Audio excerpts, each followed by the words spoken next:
You know, for decades, Asian Paints has been more than just a company in India. It's been a titan, an unshakable fortress. But what happens when the walls of a fortress, one that everyone thought was invincible, actually start to crack?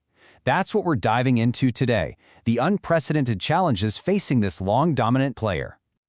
And to really get our heads around this, we're going to use a concept made famous by, you guessed it, Warren Buffett, the economic moat. Seriously, this one idea is the key to understanding both Asian Paint's incredible rise and the trouble it's in right now. It's really the heart of the whole story.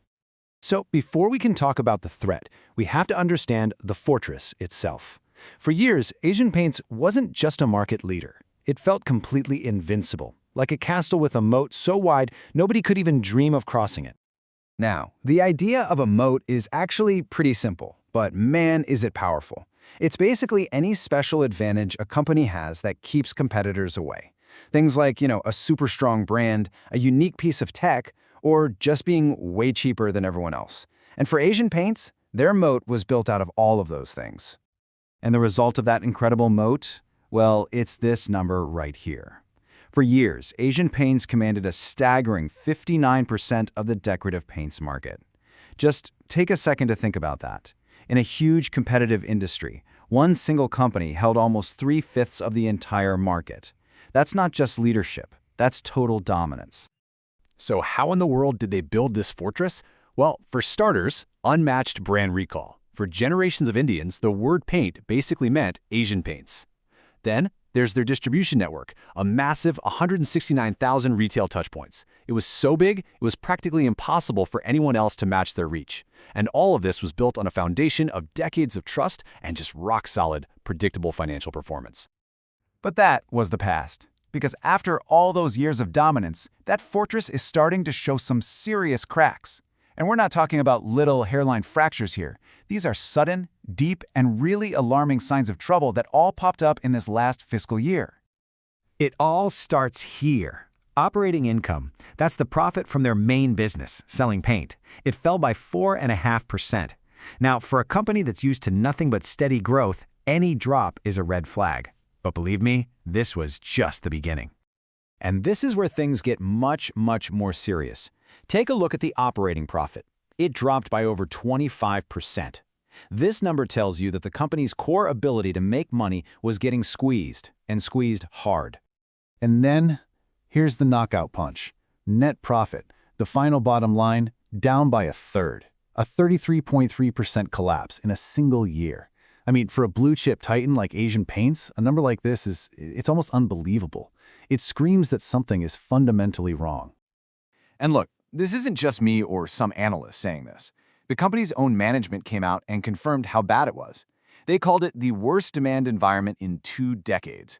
Wow, when the leadership of a company is that blunt, you know the pressure is on. And this decline wasn't just on the surface. When you dig deeper, you see that all the key signs of financial health were getting worse. Return on equity, which is basically how well they make money using shareholder cash, it just plummeted. Same with return on capital employed, a huge sign of efficiency. It's like the castle's treasury was being drained. So the big question is, what caused this sudden collapse? It wasn't just a slow market. While demand was a little soft, a brand new and very powerful force was gathering at the castle gates, ready to launch a direct assault on Asian Paint's fortress walls. And that challenger has a name, Birla Opus. Now you gotta understand, this isn't just some small startup. This is backed by the massive Aditya Birla Group. This was a well-funded, super strategic new player, and they entered the market with one clear goal: to take the throne. And their main weapon? It was brilliantly simple and incredibly effective. They went straight for the heart of Asian Paint's moat, that massive distribution network. How?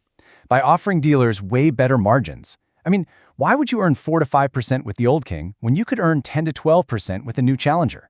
It was a direct attack on the loyalty of the entire kingdom's merchants. And guess what? The strategy worked. In a shockingly short amount of time, Birla Opus managed to grab 6.6% of the market. This wasn't just a small raid. They had breached the outer walls and set up a serious base camp right inside the kingdom. And they were hitting them from all sides. It was a true blitz. They went beyond just dealers, signing up hundreds of thousands of contractors into loyalty programs. They launched this massive marketing campaign during the IPL. And they offered this super bold one-year assurance guarantee, a direct challenge to Asian Paint's reputation for quality. Now, a kingdom under siege has two choices. It can crumble or it can fight back. Asian Paints, this threatened titan, absolutely chose to fight. So let's take a look at how they're reinforcing their walls and responding to this crazy attack. They've rolled out this really clever three-pronged defense. First, they're fighting back on price. They launched new, cheaper paints to compete directly with the new guys. Second, they're taking control of their own supply chain to manage costs better. And third, they're doubling down on what made them famous, reinforcing their premium brand in the luxury space where the profits are highest. But here's the really crucial point. Asian Paints isn't just playing defense, it's using its most powerful weapon to go on offense. It's using that incredible network of 169,000 retailers, the very moat that was under attack, as the delivery system for this whole new counter strategy. Pretty smart. So, this all brings us to the final and most critical question. Is this defensive strategy going to be enough? We're really looking at the future of the entire kingdom here. Is the old ruler going to hold on, or is the map of this whole industry being redrawn right before our eyes? Now, before we try to guess the outcome, it's really important to understand what's at stake. This whole battle isn't happening in some shrinking market. The Indian paint market is set to grow a lot, from over $7 billion today to more than $11 billion by 2033. The prize is getting bigger, and that's exactly why this fight is so fierce. And all of this leaves us with two very different possible futures.